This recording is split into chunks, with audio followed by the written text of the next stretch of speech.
চলছে পবিত্র মাহে রমজান, আর এই রমজান মাসে সারাদিন রোজা রাখার পর ইফতারের শরবত একটি প্রধান পানীয়।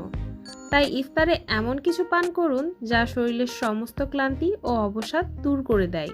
হ্যালো ভিউয়ার্স, আসসালামু আলাইকুম। রোজা রাখার পর এক গ্লাস শরবত আপনার সারাদিনের ক্লান্তি দূর করে দেয়। আর এমনই একটি শরবত হলো শরবত-ই-চিরা বা চিরার শরবত। চলুন তাহলে দেখে নেওয়া যাক এই চিরার শরবত তৈরি করতে কি কি লাগছে।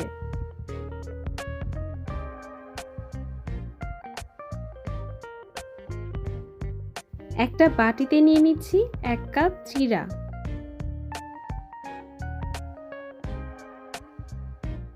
প্রথমে পানি দিয়ে চিরা খুব ভালোভাবে ধুয়ে নিতে হবে।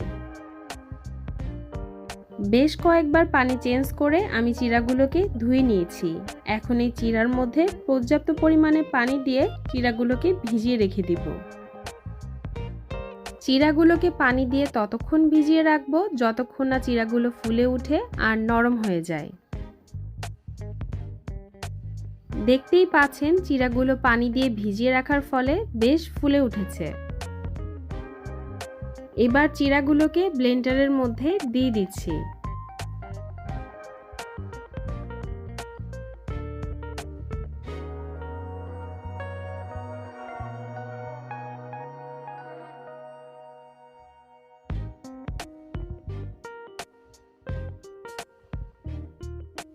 এর মধ্যে অ্যাড করে দিচ্ছি 1/3 কাপ চিনি, 1/4 কাপ গুঁড়া দুধ, 1/2 কাপ লিকুইড দুধ, 1 টেবিল চামচ লেবুর রস আর দিয়ে দিচ্ছি 1 চিমটি লবণ। এবার এগুলোকে একসাথে খুব ভালোভাবে ব্লেন্ড করে নিব।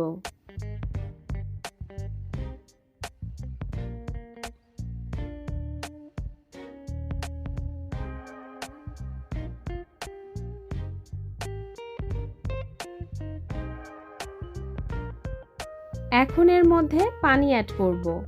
এখানে আমি ফ্রিজের ঠান্ডা পানি ব্যবহার করেছি। পানি দিয়ে আবারও একসাথে ভালোভাবে ব্লেন্ড করে নিব।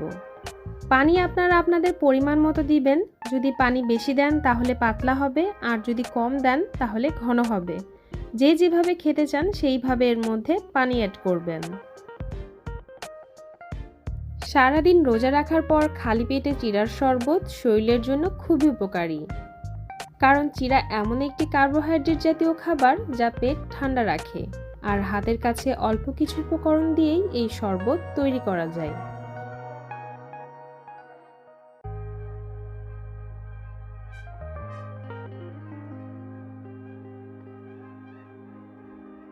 তৈরি হয়ে গেল শরবত-ই-চিরা বা চিরার শরবত।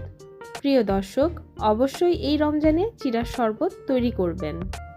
আর তৈরি করার পর আপনাদের কাছে কেমন লেগেছে অবশ্যই আমাকে কমেন্টে জানাবেন।